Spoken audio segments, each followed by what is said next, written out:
ଛିଡ଼ା ହେଇଥିଲି ଘରୁ ବାହାରିଲା ଟିକେ ପଥର ନେଇକି ଦଳେଇଲା ମତେ ଏ ରାସ୍ତା ଦେଇକି ହୋ ପିଜୁଳି ଗଛ ବାଟେ ଫିଙ୍ଗିଦେଲା ମୁଁ ଟିକେ ନଇଁ ଦେଇଛି ନଇଁ ଦେଲା ପରେ ପଥରଟା ପଡ଼ିଗଲା ହେଠୁ ସମସ୍ତେ ତାକୁ କ୍ୟାପଚର କରି ବାନ୍ଧା ହେଇଛି ଆଉ ବୋଲେ ସେ ଦୋକାନରେ କାଚ ଫାଚ ଦୁନିଆ ଭାଙ୍ଗିଛି ପାଗଳାମି ହଉ କି ଆମେ ତ କହିପାରିବୁନି ପାଗଳାମି ସେ ତବେ ସେ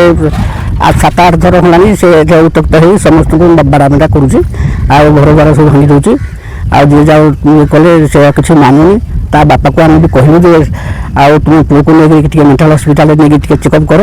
ସେ ବି ଶୁଣିଲେନି ତାପରେ ପୋଲିସ ବାଲା ଆସିଥିଲେ କିନ୍ତୁ ତାଙ୍କ ପୋଲିସ ବାଲା ବି ଆମେ ପ୍ରତିଥର ଦେଖିଲୁ ସେ ବି ଦୋକାନରେ ସେ ତାଙ୍କୁ ଟାଣା ଉଟରା କଲେ କିନ୍ତୁ ସେ କହିଲେ ସେ ଯାହା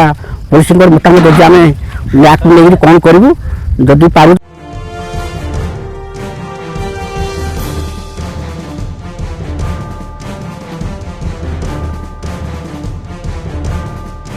स्वामी को राति पिड़ी मारी पकई नांडिया पथर मारिक मुंड हाथ फटे दे थाना को गली सर थाना को गला मत असह भाषा कहीकि रिपोर्ट न नेबा को मत पठेदेला।